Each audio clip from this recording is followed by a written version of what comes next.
Alright, so my number 7 on the list is going to be the Porsche Macan. This MSRP is for $50,900, and so it's not that expensive considering it's a Porsche, but still, you can actually get them used now for under $25,000. That is awesome! That is less than a Honda CR-V or a Toyota RAV4 for a serious performance SUV. Powering this beast is a 2-liter turbocharged inline 4-cylinder, 248 horsepower, 273 pound-feet of torque, sent to all 4 wheels through Porsche's legendary PDK transmission. And for anybody not familiar with that transmission, that is essentially the benchmark for all other transmissions out there. When the new Ford Mustang just recently came out in 2018, they compared it to Porsche's PDK transmissions. That is the one to beat, really. 0 to 60 time for the Macan comes in at 6.3 seconds, and of course, with it wearing the Porsche crest, it represents a brilliant racing history, and of course it does look like a Porsche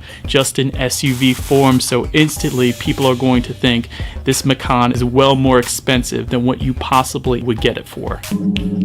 Number 6 on my list is going to be the C7 Chevy Corvette, and so this includes years from 2014 to 2019, originally MSRPing, I should say, a starting price of $55,900 because, of course, with options, they were well known to go up well above that.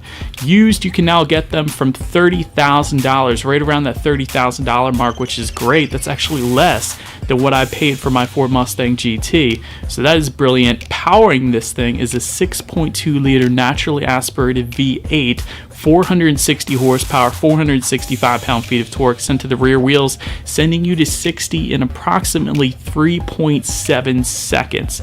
This is a great-looking legendary sports car. Of course, the C8 looks even better, of course, in my opinion at least. I think everyone will agree. I cannot wait for the C8 Corvette prices to drop, but for now, that C7 Corvette for $30,000, when you have the Z06 going for over $100,000, definitely a steal at $30,000, and people are going to think that is a very expensive car.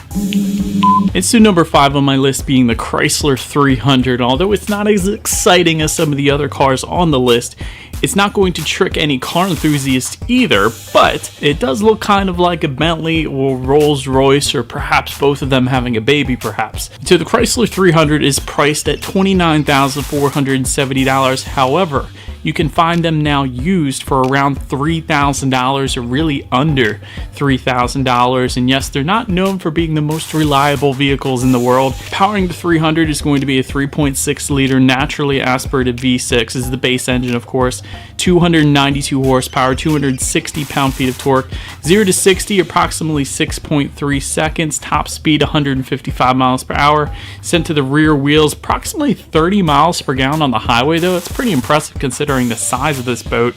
Really, it's a boat. And again, for car enthusiasts, this isn't going to trick anybody, but for somebody not into cars, that front end looks straight up like a Bentley, without a doubt. Number 4 on my list is going to be the new Genesis G70. And so again, for car enthusiasts, you know about this car already, but interesting thing is the front end, or really the whole vehicle itself, is designed like a very upscale car, and really it is. But yet it's almost cheap or inexpensive for what it really is. And so part of that design language is due in part because the former head designer for Bentley is now the lead designer for Genesis. And so this Genesis G70 is priced from $35,450, essentially a top-end Honda Accord, really. It was first introduced as a 2019 model, and you can now get them used already at just a flat $30,000 if you wanted to. So a couple different engine configurations for the G70. There is a 2-liter turbocharged 4-cylinder that is going to put out 252 horsepower, 260 pound-feet of torque. There's also a 3.3-liter twin-turbo V6 that is going to be, of course, a little bit more expensive and kind of defeat the purpose of this video, but it's there for you if you wanted it. But overall, again, the designer worked for Bentley, and the logo looks a lot like Bentley. Maybe he had some influence in that, but overall, the G70 is still a relatively inexpensive luxury car that looks a lot more expensive than it actually is.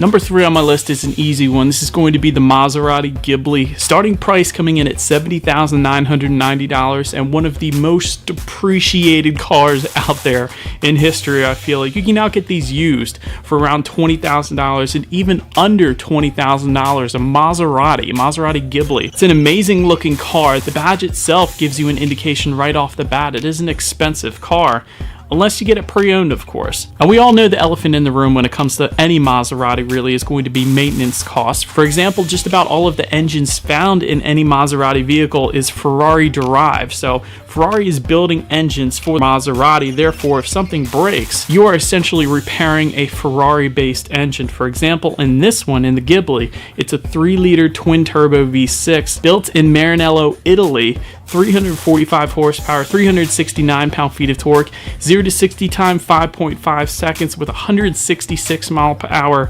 top speed. And again, the badge alone says it all. If you can deal with the maintenance cost, you can get in a Maserati for less than $20,000, and a relatively new Maserati Ghibli at that. Then coming in at number 2 on my list, the BMW X1. And obviously any BMW, when people see that badge, they're going to think it is an expensive car regardless of which car it actually is. The X1 is essentially a crossover or a small SUV by BMW. It actually has a starting price kind of like the Genesis G70, coming in at $35,200. You can get one used for around $20,000, even really the price of a Civic now. 2-liter turbocharged inline 4-cylinder powers the little beast. 228 horsepower, 258 pound-feet of torque. 0 to 60 comes in at 6.6 seconds. Power can be sent to front wheels or all wheels, your option there.